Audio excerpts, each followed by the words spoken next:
Good morning student.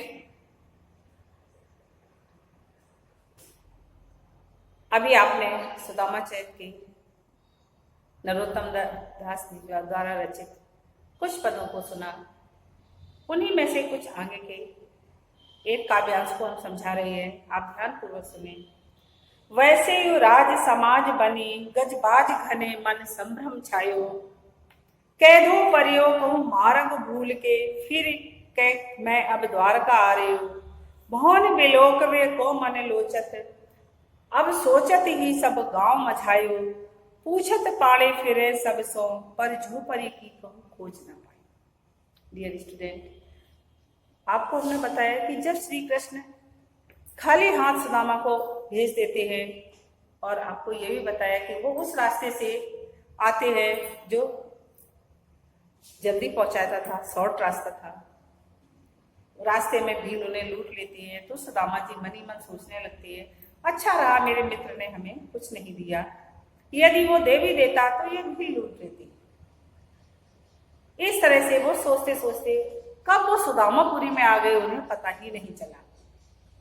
कहते व्यक्ति जब सोच में होता है तो उसको समय का ज्ञान नहीं हो पाता है। जब वो सुदामापुरी में आए तो उन्होंने उस सुदामापुरी को द्वारकापुरी जैसा सुंदर देखा। अब क्योंकि वो जानते नहीं थे कि सुदामापुरी है, जैसे ही उन्होंने वहां पर बहुत जो श्री सुदामा जी को भिक्षा भी दिया करते थे व्यक्ति, भगवान श्री कृष्ण ने उनको भी, उनके महल भी उसी तरह बना दिए जैसे द्वारकापुरी में बनी हुई थी। श्री कृष्ण सुदामा जी वहां से देखने के लिए जाते हैं, बहुत सुंदर सुंदर से महल बने हुए हैं। एक महल को देखते, दूसरे महल को देखते, इस तरह देखते देखते वो पूरे सुदामापुरी में घूम लेते।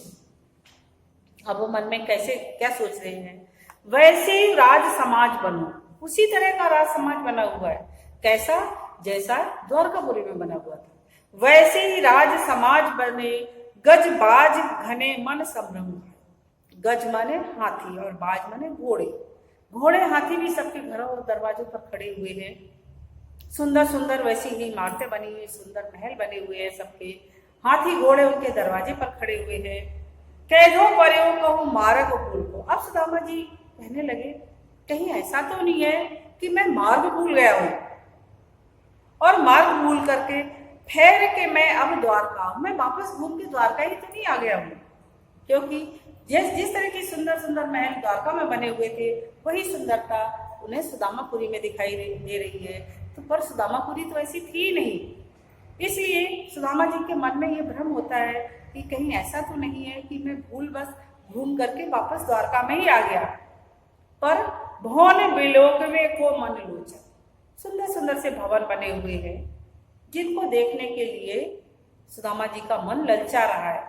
एक से एक सुंदर महल, एक को देखते तो आगे वाला उससे भी सुंदर लगता, जब उसको देखने के लिए जाते तो उससे आगे वाला उससे भी सुंदर लगता।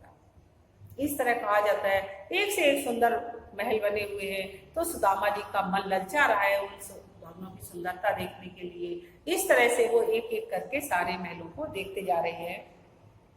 भवन बिलोक में को मन लोचत, अब सोचते ही सब गांव मचाए हो। यही सोचते हुए भगवान श्री कृष्ण पूरी देखो सुदामा जी पूरी देखे सुदामापुरी में घूम आए, लेकिन उन्हें अपना कहीं भी घर नहीं मिला।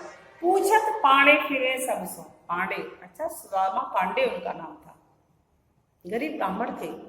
अब सुदामा पांडे सबसे पूछते हुए घूम रहे हैं कि झोपड़ी की कहूँ खोज ना पाए हो।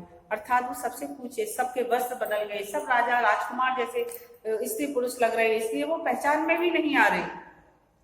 अब वो सुदामा जी सबसे पूछ रहे हैं कि यहाँ पर एक झोपड़ी पड़ी हुई थी और उसमें सुदामा नाम का एक गरीब ब्राह्मण और उनका परिवार रहता था, वो झोपड़ी कहाँ गई। इस तरह से उनके मन में भ्रम हो रहा है।